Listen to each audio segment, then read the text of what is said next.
Hello folks, how's it going? So welcome to my review of One Piece chapter 1084, and arguably one of the most important chapters that we've gotten thus far, which I was hoping we'd get some tidbits of how and why Cobra was assassinated, but we'll have to wait until the next chapter obviously. But we did get some important information that's going to be crucial, I think, going into what could be the final arc, but we're in the final saga.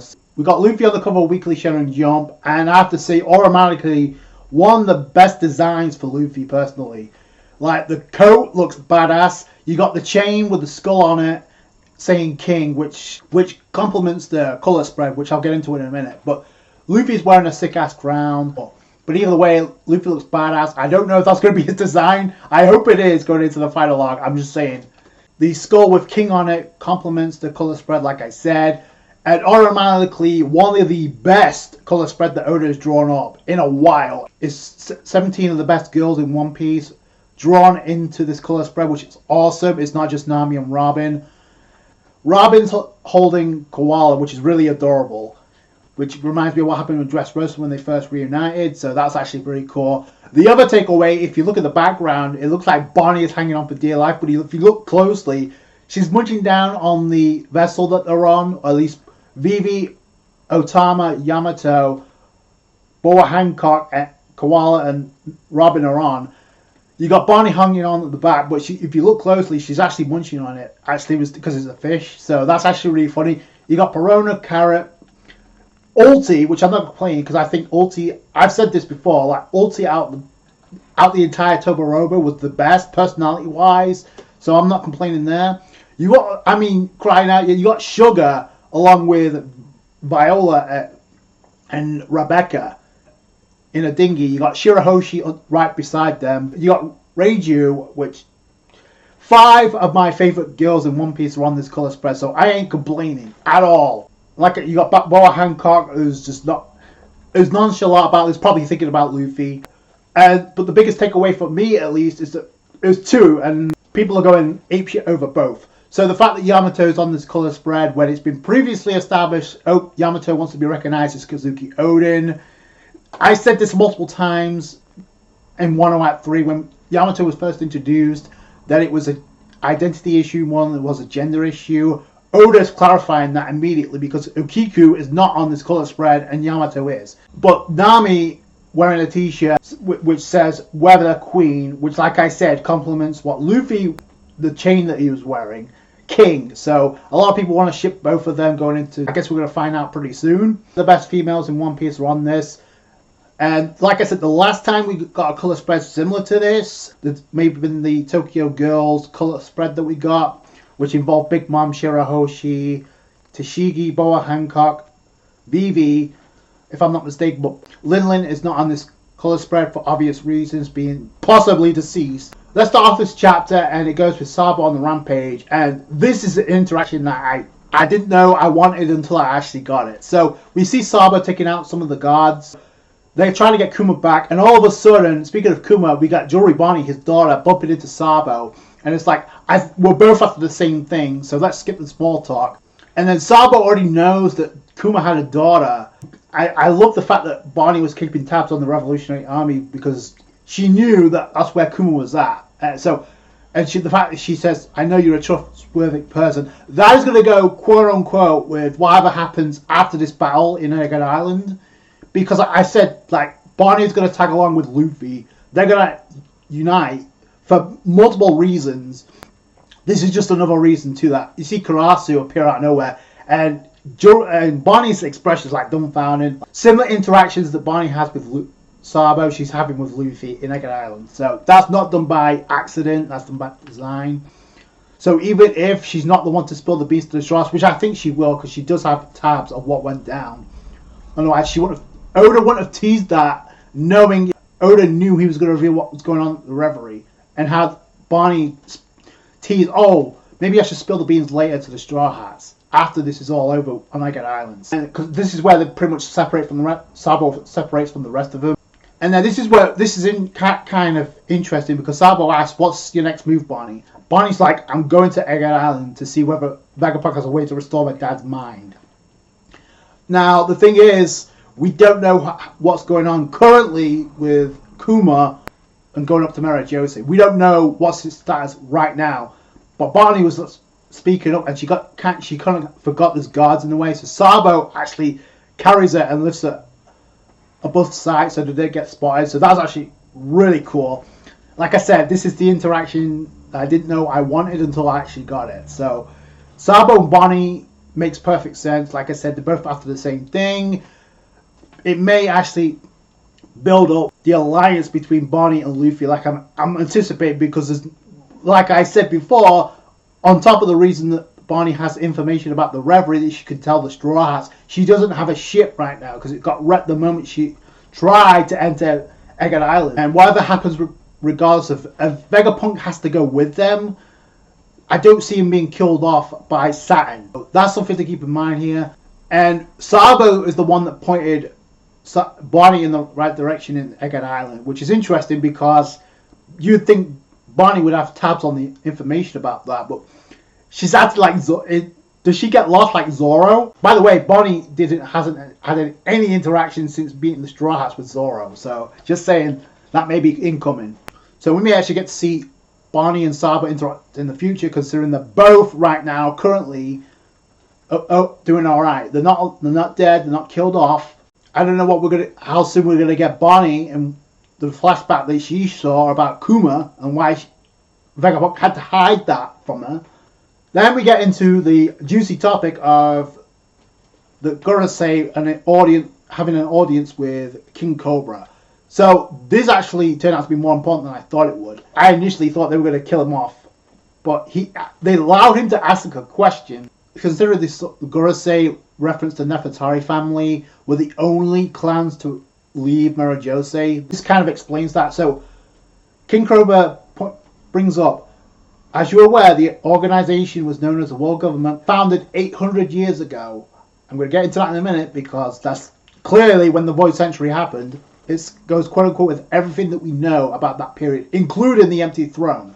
So when 20 different monarchs came together, the families promptly moved to Mara Jose to live as one clan referred to as the Celestial Dragons. So at some point, an Nefertari family member was a Celestial Dragon. So the ones responsible for the creation of the world government, I'm assuming, and as such they have ruled over the creation ever since. 800 years ago, internally, the 20 were considered equal. So he knows that, and what happens at the end of this chapter is reason enough to blow his mind. Continuing, and to ensure that no individual dictator would rise up from among them, they installed the empty throne. Each of them placed a weapon around the throne to symbolize their vow to never try and sit upon it, which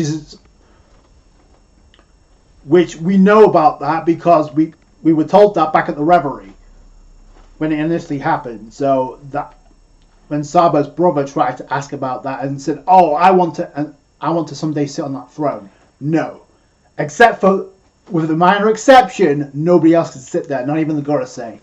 But at the same time, the new royal families were handpicked to rule the nations. That founders could no longer preside over those families are still in power to this day. In order to assure the smooth transition, all references mentioning the previous dynasty's reign were removed from each founder's respective home countries. This is kind of important here because the respective founders of each of those countries that made up the world government, and they're the Tenryubito. So, with the sole exception of Alabasta, the monarch at the time was Queen Lily House Nefertari, while her name was immortalized as one of the founding 20, she did not stay to become a celestial dragon. Instead, she was to return to Alabasta to continue her reign. So then it goes on to state, this also means that only 19 weapons were ever placed around the empty throne. But the Gorosei are kind of like, okay, what's your point? That they're getting nervous. You see some of them like getting perplexed by this, especially Saturn. Scourged all my kingdom's ancient texts. But as far as I can tell, all known accounts chronicling the period after the void century have one thing in common. Her name isn't mentioned once. So so are we to believe that Queen Lily was erased from the history books, much similar to when the Gorosei asked, which light do you want to have erased? This time, Imu-sama. It appears that Queen Lily never made it home in Alabasta, and the burden of the country fell to her younger brother. And he asked, do you have any record of what happened to Queen Lily? While this is going on, keep in mind, we're seeing images of Imu in the same place that we saw Imu the first time. Well, I shouldn't say the first time, because the first time we saw Imu was when we saw that giant straw hat, which could be related to Joy Boy, 800 years ago. It kind of makes sense that it is Joy Boy's straw hat. We'll have to wait and see, though. But why does Imu have it? And they don't really give a response. They know exactly what the case is. I think it's one or two things which the end of the chapter may explain. They don't really respond like, well, what happened to her? Do you have any record of what happened to her? The Gorosei cannot respond to be long. It's 800 years is a very long time. It's not a record in the history book, so yeah. So that there's a dead giveaway of that being the Void Century. So then Cobra asks another important question. It's like, in that case, what is the meaning of D? And I'm like, why would you ask? And one of the Gorosei with the sword kind of responds, why do you ask? And Cobra responds, the truth is, a short letter penned by the Queen has been passed down from one generation to the next. And we know the poneglyph that was in Alabasta mentioned something about Wano. So that to me is like, okay, what the hell? But it cuts away from this important question. We go to the courtyard of Pangaea Castle, where we see that Charlos, one of the worst characters in the series, actually tries again to capture Shirahoshi. But he didn't learn his lesson the previous two times. But all of a sudden, we see Rebecca with Leo, and we see Sai also return along with Mascot, who's like, can I hit him? And he's like, yeah, by all means, I'll take full responsibility. So Sai and Leo both attack the Celestial Dragon. I mean, they wouldn't be a part of the Straw Hat Grand Fleet of Luffy if they weren't prepared to attack a Celestial Dragon. They both attack, and it looks like Sai's using Rio. I don't know if that's really required, but if you look at, I mean, Charlotte's face got really fucked up. So the title of this chapter is trying to imply that the attempted murder of a Celestial Dragon, attempted murder, okay? Because a lot of people think that Charlotte is going to be written out of the story. Personally, I don't really care. It adds nothing to the plot there, because they both attack a Celestial Dragon, and that's a big no-no. But more importantly, unless Kizaru shows up, two of our admirals, Fujitora and Greenball, are dealing with the Revolutionary Army commanders, so they can't really do much about this. Speaking of Revolutionary Army commanders, Morley comes out of nowhere and just hugs Kuma, and I'm guessing that's how they get Kuma away. He's like, Karasu, let's get it out of here. So they managed to actually avoid two admirals and actually get to Kuma. Despite the fact that the admirals were obviously nerfed, you can't really play down this feat by the Revolutionary Army commanders. It's still impressive. They were able to outmaneuver two admirals, put them against the back wall because they couldn't use full strength. So like I said, if this was Dragon's plan, it worked perfectly. Here's the thing, if Al-Qaeda was there, would that be a totally different story, knowing that they're revolutionaries? So after the attack, we see Charlotte's father pretty much say, look how they massacred my boy. Again, I don't know if he's actually dead. I don't really care. He's worthless. The Revolutionary Army destroyed the symbol, but members of the Grand Fleet literally attacked Charlotte's a Celestial Dragon, which is a no-no. Even though Luffy did it at Sabi Archipelago, if he's dead, it's satisfying. If not, this is going to cause problems. I can see why people would think this, but here's the thing. This took place 1 month ago, okay? And now we know Luffy has authority of a Yonko. He is a Yonko, one of the Yonko, which is why Rob Lucci couldn't just go and attack Luffy without authorization. They needed to wait for that. If the government knows the Grand Fleet is with the Straw Hats, why would they grant Luffy to become a Yonko? It just doesn't make any sense to me. Because Rebecca showed up with them, this could cause Dressrosa a shit ton of problems. I don't know. But yeah, whether or not this leads to anything, I don't know. It did say when the Dry Grand Fleet was introduced that this would lead into a massive incident. Could this be it? Okay, then we go back to the Pangaea Castle. This is the hype trailer of the chapter. So we see Imu walking up the throne, and Cobra's like, "What the fuck?" And then for the first time, we see Imu actually speak, addressed Lily. Imu mentions Lily, and sits on the throne, and that's how the chapter ends. The Void Century happened 800 years ago because of the fact that it's looking like Queen Lily was erased from the history books by the world government. What other explanation could there be? She never returned to Alabasta that founded the world government or founded the Celestial Dragons. And the Nefertari family did not stay at Gorosei. They left. They want no part of it. What I said earlier about the pornoglyph in Alabasta addresses something about Wano. Why would that be? There's going to be a lot of speculation about this because we have no chapter next week, and now Oda's just giving us this cliffhanger. So, to me, it implies two things, and a lot of people like to think because of the height of Imu is a child. If that's the case, then there's no way Imu technically should be alive because we're talking about something that happened 800 years ago. Imu was clearly around during that period because why else? The first time we saw Imu, we saw the giant straw hat, which is a lot of people want to connect that to the Void Century with Joy Boy. If Imu-sama's a child, that means one of two things: either one, Imu doesn't age, or number two, and this may go to my point about why this ties in with Wano. We know that Lady Toki jumped 800 years into the present during the Oden flashback, and that's how she met Oden.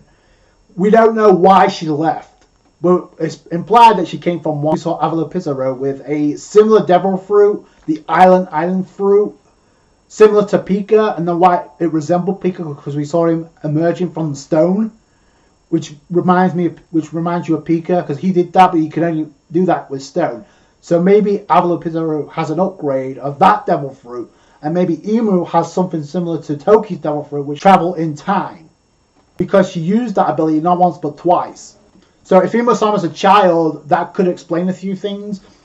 Imu-sama would have had to be around during the Void Century in order to know why these figures in the present need to be erased. Like, straight up. Because the fact that Imu addressed Lily, and Lily was around 800 years ago, that's a tall tale. Maybe it's a similar devil fruit to Bonnie, where Bonnie can actually manipulate her age. We don't know.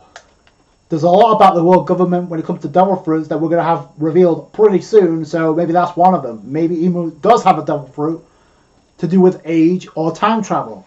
Imu knows Lily is a big tall, like I said, a big tall tale. So one or two things here, okay? So either Imu was the one that erased Lily from the history books, or Imu is Lily. This would also explain why Imu has a picture of Vivi. I don't know. Because the next in line to Cobra is Vivi to rule Alabasta, especially now. So this is going to have massive repercussions, like I said. But if Imu is Lily, I can definitely see a lot of people being disappointed by this because a lot of people want to associate Imu with being related to Luffy or Dragon at least. I can definitely see people using the next week or so to actually come up with theories. But either way, are we going to get a reveal of Imu pretty soon before Cobra's executed? Because remember, according to Sabo, he knew the empty throne wasn't empty. So Sabo's going to come into the picture, and it's going to have to tie in as to why Sabo is being framed here. And I really like the fact that we got some interaction with Sabo and Bonnie, because it goes quote unquote, and it may actually tie into, like I said, Bonnie actually strengthened with this alliance with Luffy, and the fact that she has some respect for Sabo. So that's actually really cool. Not to say this isn't important, but I'm kind of torn here, because on the one hand, I just want to get back to Egghead Island. On the other hand, we need to get this information at some point. It's all pointing to the Void Century taking place 800 years ago. It's not something new, but I think it's more concrete than ever before. And sooner rather than later, we're going to have to get a backstory about the Will of D as well. Now, I do get the fact that I'm kind of glad the Gorosei didn't answer, because once we do get the reveal, Luffy, Robin, and Law need to be present for that. Law wants to know about the Will of D. He is a D. Nico Robin needs to know about the Void Century plus the Will of D as well. It just makes sense.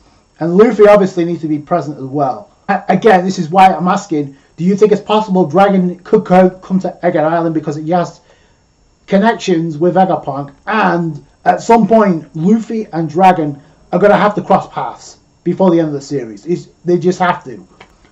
We need to know more about Dragon going into this in order to answer whether or not Dragon is affiliated with Emu or not.